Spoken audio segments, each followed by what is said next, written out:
Olivier Roselmack est l'une des figures les plus emblématiques du paysage audiovisuel français. Journaliste engagé, parrain des Sambas de Libreville au Gabon, il évoque avec nous l'engagement de sa fondatrice, Josiane Maténé, sa vision des médias et l'importance de la transmission des savoirs en direction des nouvelles générations. J'ai accepté de parrainer les Sambas d'abord parce que Josiane est venue me le demander, avec l'énergie qu'on lui connaît, qui la caractérise. Et puis surtout, le projet est un projet qui me parle évidemment, parce que bien qu'étant antillais, né en France métropolitaine, j'ai toujours été très concerné par ce qui se passe en Afrique. J'ai toujours été concerné par la jeunesse et concerné par les questions d'éducation. Ce projet réunit ces trois critères, c'est-à-dire la jeunesse, l'éducation, l'Afrique. Et donc c'était assez naturel pour moi de m'y inscrire et de répondre favorablement à sa demande. L'enjeu est important et on doit avoir une grande ambition pour cette jeunesse qui, on le constate aujourd'hui, pas simplement en Afrique mais dans le monde entier. Et moi, mon premier poste d'observation, c'est la France, et je le constate aussi en France, est aujourd'hui une jeunesse qui se cherche de nouveaux repères. On a eu une période, il y a encore 20 ans, 30 ans, où le capitalisme, la volonté de réussir matériellement était un vrai moteur pour les gens. On est dans un moment de basculement. On a dit que le 21e siècle serait spirituel ou ne le serait pas. Il n'est peut-être pas encore tout à fait spirituel, et on a une jeunesse qui se cherche un peu, voilà, qui cherche des accroches, qui cherche une façon d'évoluer dans ce monde qui nous est offert et de se positionner. Donc moi, ce que je voudrais dire à la jeunesse, et notamment à la jeunesse africaine, et moi, une partie de mon travail va consister aussi à ça en tant que producteur, ça va être de chercher ce rebond possible dans l'antériorité. Les sociétés, les civilisations ont toujours eu des phases de prospérité qui étaient liées à la meilleure connaissance et au fait de faire revivre des choses qui se sont passées. Alors nous, Africains, et je dis nous, Africains au sens large, on a un vrai problème. C'est que la connaissance qu'on a de cette intériorité, elle a été détournée pour des raisons politiques, tout simplement. Et donc, on n'a pas cette base-là pour se relancer. Donc moi, j'ai envie de dire à cette jeunesse qu'on va travailler. Je sais qu'on travaille dans le même sens. Moi, je vais travailler avec mes équipes. Vous allez travailler avec les vôtres pour reposer ces bases, pour les réaffirmer, sans aucun sentiment de vengeance ou de revanche, simplement de poser les choses pour que, justement, cette jeunesse, elle puisse se reposer dessus et qu'on puisse repartir vers les cimes qu'on a connues jadis et qui ont été effacées et qu'on a oubliées. Donc voilà, tout simplement, croire en ses projets, croire en soi, croire en ses capacités. Et tout ça, encore une fois, ça passe une connaissance de ce que l'on est, de ce que nos ascendants ont été capables de faire. Et ça, on va essayer de s'en charger.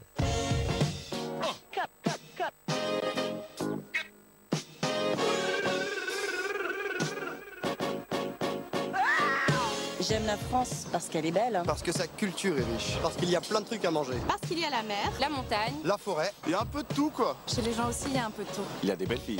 Et il y a des beaux mecs aussi. Il y a des noirs. Il y a des arabes. Il y a des asiatiques. Il y a aussi quelques blancs. Est-ce que je suis pour les quotas en France? Je suis contre ce qui ne fait rien avancer. C'est une façon un peu détournée, pas lâche, hein, mais un peu détournée de répondre à la question. C'est-à-dire que si les quotas doivent être une réponse, je suis pour les quotas. Je suis en tout cas pour la mise en place de systèmes qui soient vraiment contraignants, avec des incitations ou des sanctions si les choses ne sont pas faites. Est-ce que ça prend la forme de quotas ou pas?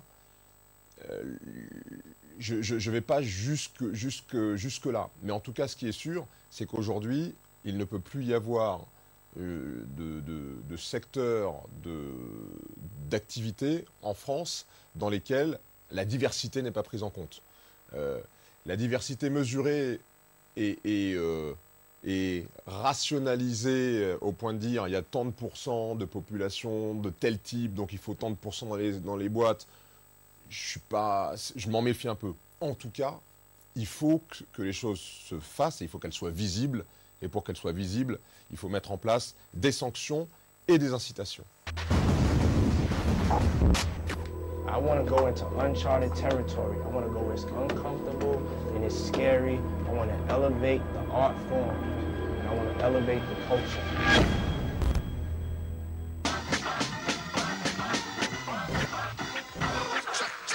From Sean Combs Enterprises comes a new 24/7 channel set to launch an assault on television. Vote TV. Alors, Oprah Winfrey et Puff Daddy ont créé des chaînes de télévision aux États-Unis. Mon ambition, à mon niveau, c'est de créer des programmes. C'est de m'exprimer. Je suis un communicant. Et ce que je sais pour l'instant le mieux faire, c'est de fabriquer des outils de communication, des programmes, que ce soit dans le domaine du documentaire, que ce soit dans le domaine de la fiction, que ce soit dans le domaine du reportage.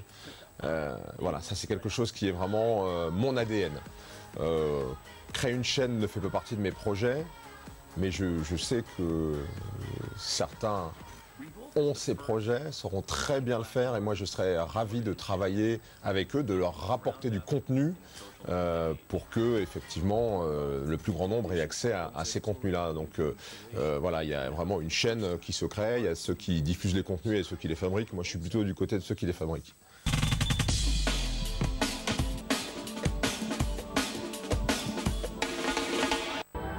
Musique, IBI entre world music et néo-soul.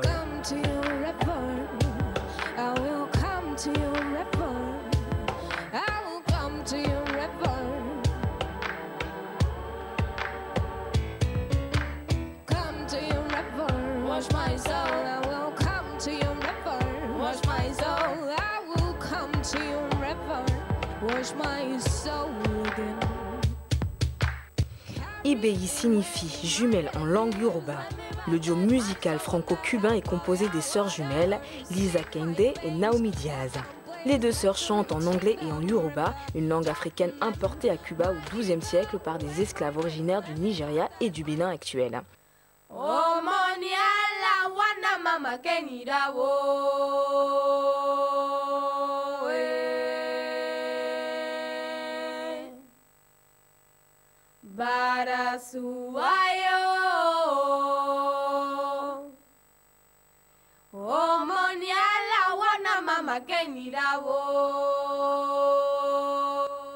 Si leur mère est vénézuélienne, leur père était le percussionniste cubain Anga Diaz, membre du groupe Buena Vista Social Club avec Ibrahim Ferrer. À sa mort, les deux sœurs, alors âgées de 11 ans, apprennent à jouer du cajon, l'instrument fétiche de leur père, et étudient les musiques folkloriques yoruba.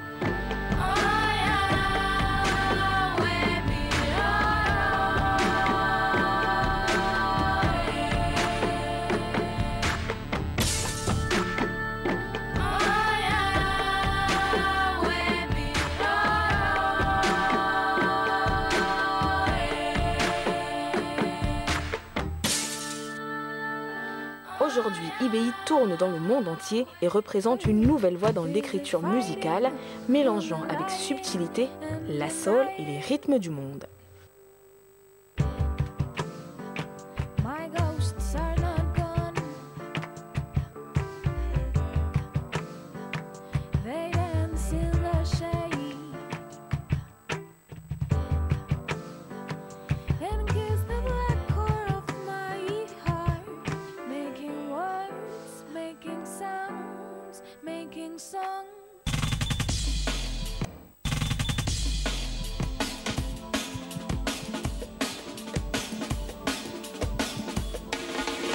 Werason, le roi de la forêt.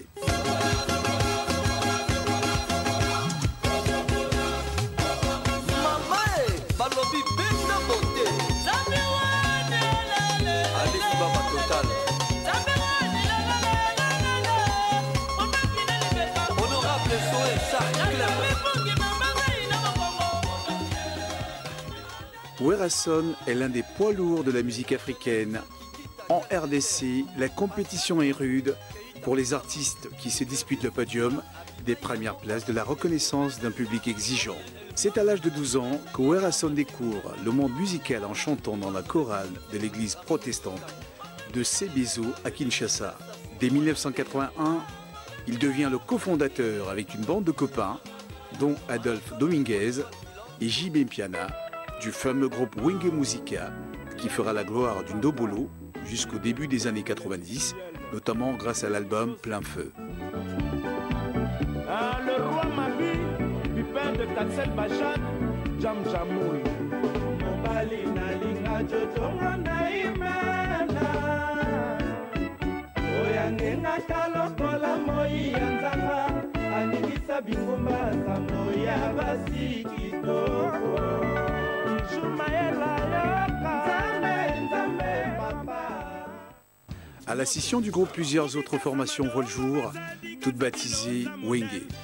JB Mpiana lance notamment Wenge Musica BCBG et Werason crée Wenge Maison Mère, pour ne citer que celui-là.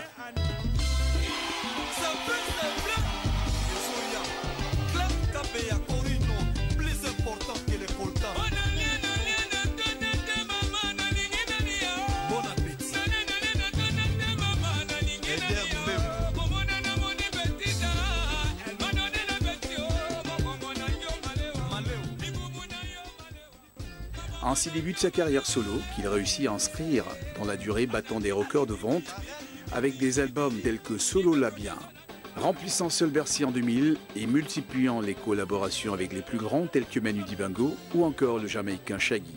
Par l'intermédiaire de la fondation Werason, créée en 2000, il vient en aide aux orphelins du Congo. La fondation dispose d'une ferme de plus de 11 000 hectares qui accueille plus de 400 jeunes gens de 10 à 14 ans.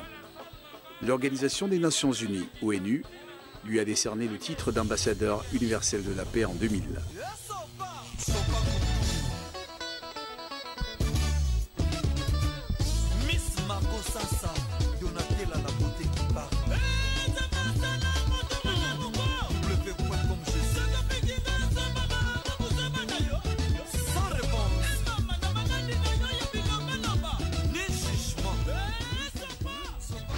Madonna. La star révèle ses blessures profondes. Je suis désolée. Lo siento. Ik ben droevig. Sono spiacente. Perdoname.